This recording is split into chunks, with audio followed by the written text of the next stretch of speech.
그러니까 제가 곽수정이가 경제마스터에서 야, 제가 갑자기 M7 칭찬하고 암호화폐 자산이니까 투자하라 그래 놓고 갑자기 어느 날 툭 나와가지고 여러분, 자, 지금 금에 대한 화폐의 역사를 말씀을 드리면서 금과 은이 이렇게 가치가 변할 것 같습니다라고 말씀드린다는 것은 당분간 M7과 암호화폐 자산의 가치가 흔들릴 수 있는 시기에 들어갈 수가 있다.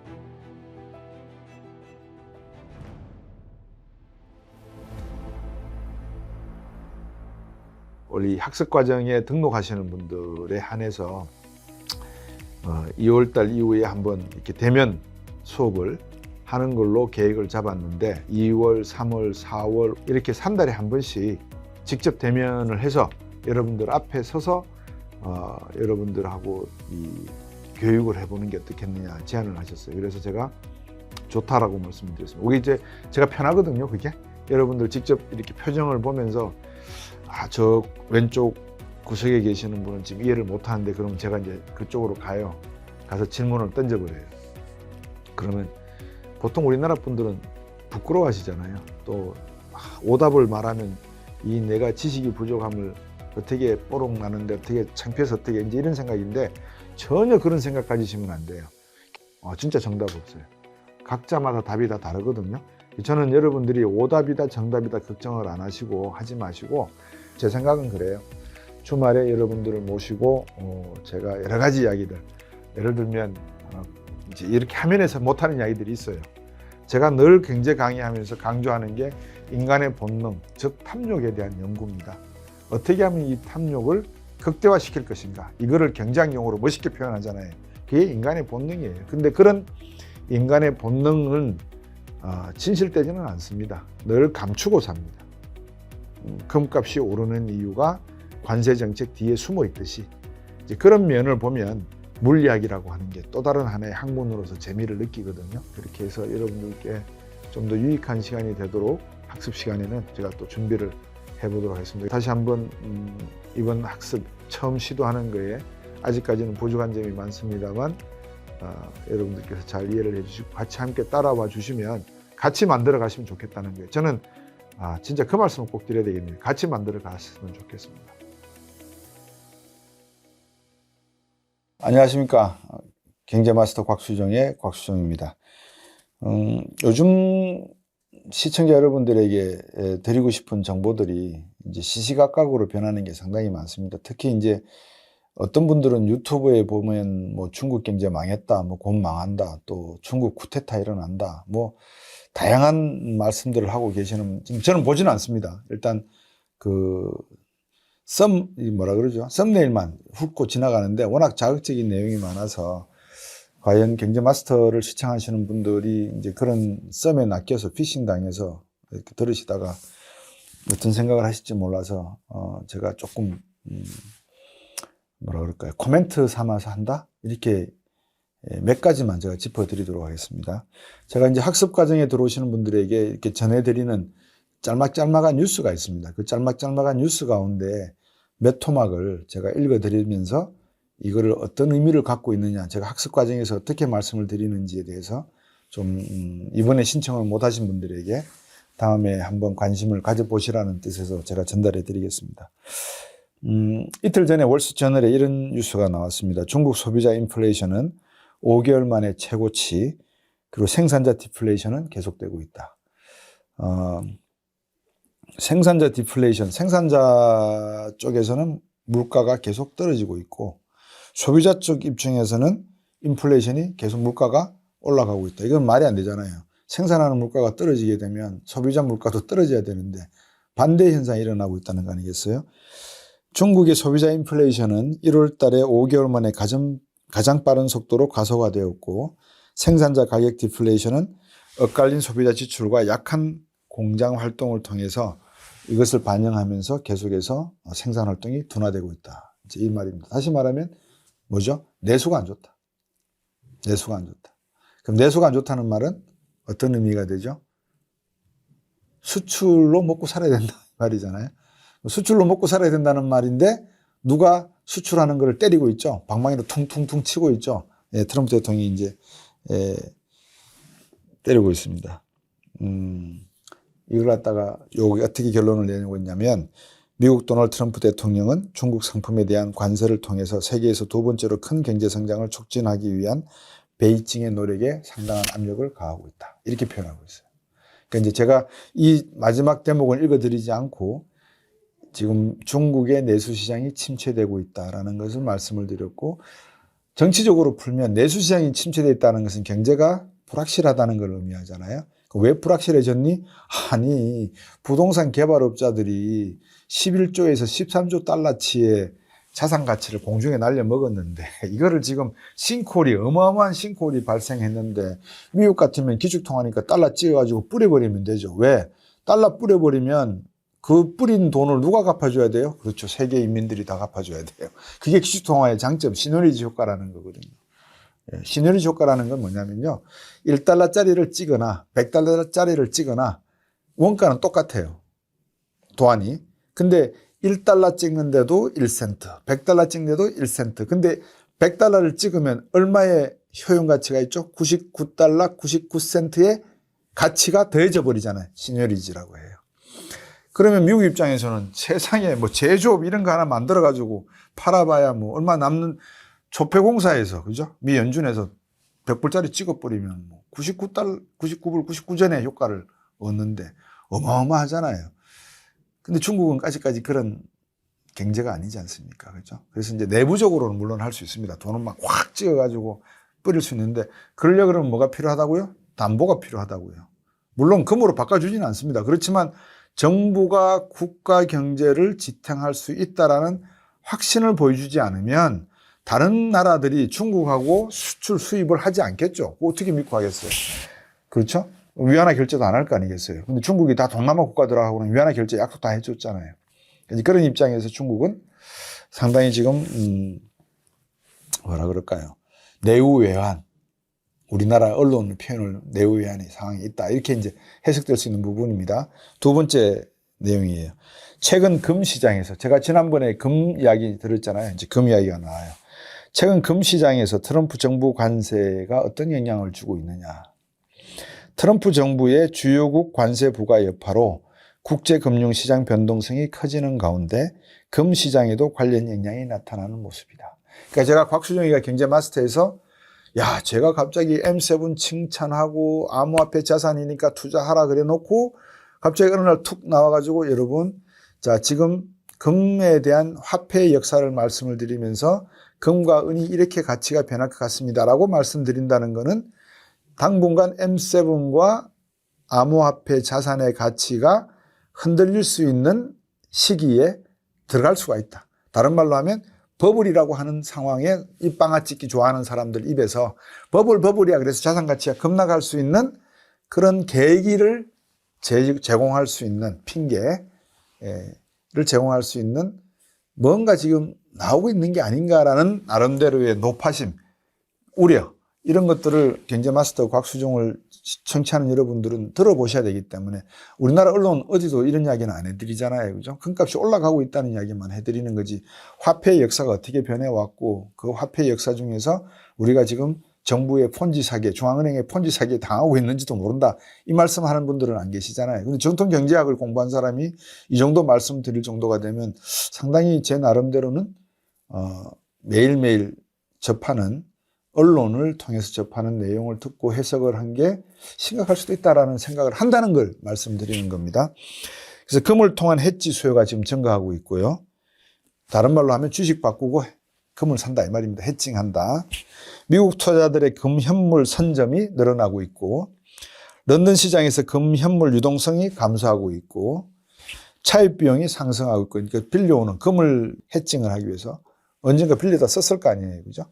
그 비용이 늘어나고 있고, 전반적인 금 매수 수요가 상당히 자극받고 있는 그런 상황이다. 트럼프 2.0 정부의 불투명한 관세 정책이 최근 금 시장을 비롯해서 국제금융시장 전반에 다양한 영향을 미치고 있는 만큼 관련 동향을 예의주시하는 한편 예기치 않은 갑작스러운 변동성 확대에도 대비해야 된다.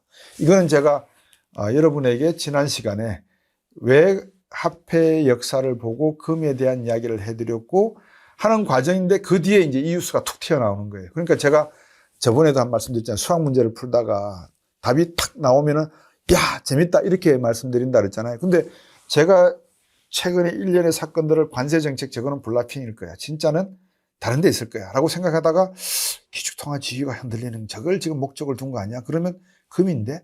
금 한번 봐야 되는데 그래서 시청자 여러분들에게 다른 분들보다도 먼저 금 하고 말씀드렸는데 그 다음날 뉴스에 이런 뉴스가 툭 튀어나오면 아 내가 틀리지 않았구나.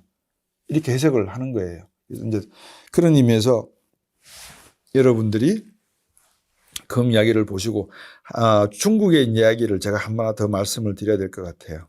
이제 우리가 그런 이야기를 하잖아요, 흔히. 제가 저번 마스터 시간에도 말씀드렸습니다. 위기의 기자를 이어서 가면 기회가 된다 그랬고, 항상 위기의 다른 면에는 기회가 숨어 있다. 이제 그런 말씀을 드렸는데, 지금 재밌는 뉴스가 하나가 올라온 게 있어요. 그게 뭐냐면, 학습하시는 분들은 다 받게 되는 내용입니다. 이런 내용은. 맨그룹의 연구소입니다. 리서치 센터입니다. 아시아 주식 책임자인 앤드류 스완은 CNBC의 투자들이 광범위한 지정학적 우려로 인해서 중국의 긍정적인 경제 발전과 기회를 무시하고 있다. 이렇게 지금 주장하고 있답니다. 그러니까 다시 말하면 중국 괜찮은데 너를 왜 자꾸 중국 망한다 그러냐. 이제 이 말이에요. 그러면서 기업 수익성은 현재 역사적으로 매우 낮은 수준이다. 아니 딥식 지금 만들어내고 있고 휴메노이드가 막 춤추고 있는 그런 중국인데 너희들이 중국을 지금 깔보는겨? 이 뜻이에요. 그러면서 밸류에이션, 주식의 밸류에이션도 그 수준에 가깝다. 매우 낮다. 그러면 수익성 개선은 매우 강력한 수익을 제공할 수 있지 않겠어? 그러니까 어떻게 하라고? 중국 주식에 투자하라고. 이런 사람도 있어요. 예. 그러니까 여러분들 지금 다가오는 미국 무역 전쟁은 최근 몇 주 동안 중국에 대한 논의를 지배했지만 많은 경제학자들은 현재의 형태로 트럼프의 관세가 중국 경제에 제한적인 영향을 미칠 것으로 보고 있다. 그러니까 곽수영이라는 사람도 중국 경제에 미국이 얼만큼 영향을 미칠까? 정말 중국을 아주 그냥 다시는 못 일어날 정도로 두들겨 패는 정책이 될까? 관세 정책이? 에이, 그거 가지고 되겠어요. 워낙 덩치가 크니까. 그 다음에 나온 뉴스를 보면 이거는 저하고 또 제가 해석한 거하고 비슷해요. 딥시크의 AI 모델은 중국에서 최고의 작품이지만 딥시크의 AI 모델은 과장된 것이다. 이렇게 또 표현을 해놨어요. 그러니까 제가 그랬잖아요. 호들갑 떨지 말자. 그래서 우리가 하나의 이슈가 나오면 이제 언론 쪽에서는 일본 말을 많이 쓰더라고요. 야마라 그러거든요. 영어로는 이제 헤드라인. 그러니까 제목, 타이틀을 말하는데 상당히 자극적이에요. 뭐 썸네일도 그렇지만 그래야 이제 독자들이 보니까. 근데 별로 제가 권하고 싶지 않은 거거든요. 근데 구글도 그렇고 XAI도 그렇고 많은 미국의 AI 관련된 기업들은 딥시크이 오픈 AI의 빅데이터를 훔쳐 썼다는 데 이의를 별로 제기를 안 하는 것 같아요. 그래서 제 생각에는 지금 오픈 AI가 이제 딥시크이 오픈 소스로 되어 있으니까 또 많은 기업들이 이제 연결을 할 거죠. 이렇게 또 연결을 하면 중국이 그냥 공짜로 연결할 수 있도록 해줬을까? 아니면 여기 또 다른 뭔가를 칩을 꽂아놔가지고 연결하는 사람들 정보를 쪽쪽 빨아먹는 칩을 또 개발해내지 않았을까요? 저는 있다고 보거든요. 캘리포니아의 그 항구에 보시면은 이렇게 컨테이너를 찝어내는 그 기계가 크레인이라고 하는 기계가 있잖아요. 중국 쪽에서 크레인을 건설을 했는데 거기에 그 정보를 취합해가지고 중국에다 보내는 그런 칩이 들어있었다라는 게 발각이 된 게 지난해에 있었습니다. 제가 지어낸 터무니없는 말이 아니고 그만큼 이거는 이제 제가 80년도에 그 HID 쪽에서 근무를 군생활을 하다 보면 그 당시에 미국 정보에 관한 내용들을 저는 어느 정도 이제 기술을 알고 있거든요. 그거를 감안해서 본다면 충분히 가능한 이야기예요. 그래서 무역 전쟁에서 중국의 전략은 기술 회사들을 통해서 미국을 위협하는 거다. 이렇게 이제 타이틀을 뽑고 있는데 저는 그 반대예요. 어떤 의미냐? 중국이 미국에게 딥식을 보여주고 휴메노이드가 춤추는 것을 보여주는 게 두 가지 의미죠. 하나, 위협이에요. 분명히. 두 번째, 나 이 정도까지는 할 수 있는데 우리하고 평화롭게 지내는 것도 대화와 타협이 되지 않겠어? 왜 이거는 빼놓고 있죠? 그죠? 그러니까 싸우는 것만 다들 보고 있는 거예요. 싸우는 게 아니고 나 이 정도는 할 수 있으니까 우리 싸우지 말고 미국과 중국이 협력해서 한번 손잡고 나가보는 게 어때라고 하는 메시지도 담겨 있다라고 해석을 하셔야지 객관적이고 냉정한 평가라고 저는 보여지거든요. 그럼 이제 미국이 손잡을 건가? 기업들은 잡을 수 있겠죠. 트럼프 대통령이나 반중론자들은 막 화를 내겠지만 기업들 입장에서야 비용 절감이 된다는데, 그리고 그 노력을 중국 기업들이 한다는데 그걸 노할 기업들이 있을까요? 그런 측면에서 경제마스터에서 여러분들께서 분명하게 인식을 하셔야 될 거는 한 면으로만 보지 마셔라. 여러 면으로 해석하고 생각하시고 고민하셔서 자기의 생각이 맞는가 틀리는가, 맞다 틀리다의 문제가 아니라 합리적인가 비합리적인가 뭐 이런 내용들을 주변 분들과 이렇게 대화를 통해서 한번 같이 견해를 나눠보는 그런 기회를 삼으시는 것도 저는 괜찮을 것 같아요. 그래서 여러분들께서 모이는, 친구분들께서 모이는 자리에서 하나의 이슈가 나온다 그러면 그거를 가지고 이데올로기적인, 대중영합적인, 포퓰리즘적인 이런 그 양도 일단, 이거 아니면 저거, 이런 식으로 말다툼하고 언쟁 높이고 하는 것보다는 너는 그렇게 생각했니? 나는 이렇게 생각하는데 나는 어떤 근거에서 그렇게 생각했어? 제대로 된 증거를 밝히고, 증거를 밝히지 못하면 나의 합리적인 추론이야. 근데 이거는 증거를 내가 모으면 이런 증거를 댈 수 있을 것 같아. 아니면 내가 이런 기사를 읽었는 것 같아. 그래서 이렇게 반출을 해보시면 설득할 수 있는 부분도 있거든요. 그래서 그런 내용의 경제 대화, 토론을 하시다 보면 여러분 실력도 늘어나시고 독해력도 늘어나시고, 그게 결국 여러분들이 자산을 지킬 수 있는 가장 원초적인 힘이 될 거라고 저는 봅니다. 제가 여러분에게 자산을 지켜드릴 수 있는 힘을 드릴 수 있는 방법은 다른 게 아니라 여러분들이 들으시고 보시는 일반적인 것을 제가 앵무새처럼 여기서 신문 기사 보고 똑같이 읊조린다면 유튜브 할 이유가 저는 존재 가치가 없다고 보거든요. 그래서 다른 생각, 다른 뷰, 다른 관점을 여러분에게 말씀을 드리고 한번 생각해 보시죠. 당신 생각은 터무니없네요. 왜냐하면 이렇고 이랬습니다. 그래서 저는 이렇게 생각합니다. 이제 그런 식으로 대화를 하다 보면 하나의 컨버전스, 융합이 일어날 거라고 저는 보여집니다. 그게 시민의식이고 교육의 결과가 아닌가. 그래서 경제마스터가 추구하는, 어설라이언스가 추구하는 그런 그 목적이 아닌가 저는 그렇게 생각하거든요. 그래서 여러분에게 뭘 투자해라, 돈 번다, 뭐 여기 투자 안 하면 늦었다, 뭐 이런 개념은 경제마스터에 시청하시는 분들은 듣기가 상당히 좀 어려우실 겁니다. 그래서 저는 지금 미국과 중국의 이야기를 해드렸지만 여러분들께서 중국 방금 읽어드린 것 중에 하나, 중국의 주가가 앞으로 올라간다고, 올라가죠 당연히. 중국이라고 마냥 죽겠습니까? 중국은 늦잖아요 항상, 그죠? 그래서 중국 주식도 한번 관심을 가져볼까 하실 수도 있는 거예요. 근데 이제 그 생각을 딱 하고 있는데 그 다음 기사가 뭐가 나오냐면 도이치방크 중국 주식시장 가격 상승 기대감, 이런 게 또 타이틀로 또 올라와요. 물론 낚시도 있어요. 그러니까 이런 걸 왜냐하면 독일은 중국이 살아야지 독일도 살거든요 사실은. 예, 중국과 관련된 일자리가 200만 개가 넘어요 독일에. 그러니까 독일 사람들은 뭐 하기 위해서 태어난다? 일하기 위해서 태어난다. 프랑스 사람들은 좋은 옷, 좋은 음식 먹고 살기 위해서, 인생을 즐기기 위해서 태어난다라는 속성이 있거든요. 그래서 독일 사람들 입장에서는 중국이 잘 나가야지만 자기들도 잘 나가고 그 모은 돈으로 집도 사고 노후를 보장할 수 있다, 이렇게 생각하는 것 같습니다. 전반적인 내용을 말씀을 드리면 중국은 상당히 디플레이션 위험이 아직까지 계속되고 있다. 지난번에도 제가 말씀드렸습니다만 미국처럼 중국 정부가 돈을 싱크홀을 갖다가 무작정 돈을 풀어서 메우지 않는 이상 어렵다. 정이 원한다면 미국 쪽에서 와서 메울 수도 있다. 어떻게?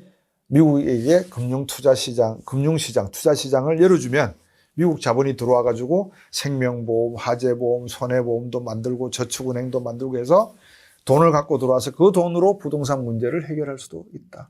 근데 중국이 과연 그렇게 되면 자기의 자본시장을 미국 시장 기업들에게 내주는 꼴이 될 거라고 생각하고 믿고 있는데 과연 가능할까? 그게 왜냐하면 자본공학에서, 금융공학에서 미국을 따라갈 만한 나라가 없잖아요. 그죠?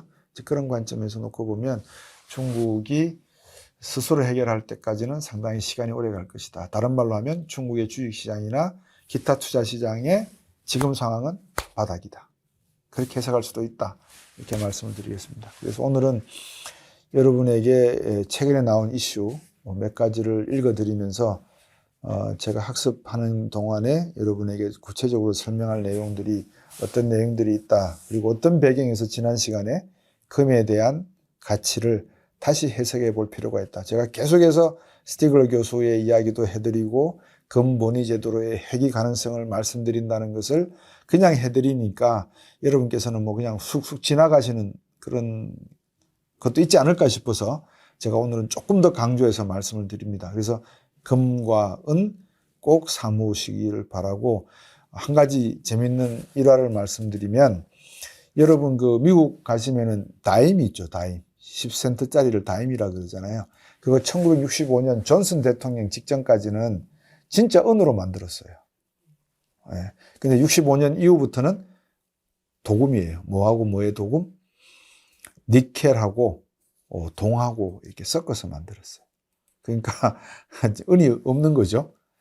그래서 그만큼 금과 은에 대한 이야기는 재밌는 이야기가 많이 있습니다. 제가 오래전에 KBS나 또 그 케이블 방송에 나가서 오즈의 마법사 이야기를 해드리면서 오즈의 마법사 이야기 뒤에 숨어 있는 금은 본위제도, 그리고 대통령 선거와 관련된 금은 본위제도에 대한 어떤 그 이야기, 그다음에 서구의 자본가를 묘사한 마귀들, 그다음에 뭐 그런 내용들이 그 오즈의 마법사 안에 있거든요. 뭐 심장이 없는 허수아비, 머리가 없는 뭐 깡통 로봇, 그다음에 뭐 용기가 없는 사자, 뭐 이런 이야기도 다 비유화된 것이다라고 말씀을 드린 적이 있었는데, 다음에 언제 한번 시간이 되면 오즈의 마법사 이야기를 한번 해드리면서 그 인문학적 그 소설 안에 경제라는 관념이 어떻게 들어가 있는지, 왜 들어가게 되었는지도 한번 말씀을 드려보는 시간을 갖도록 하겠습니다.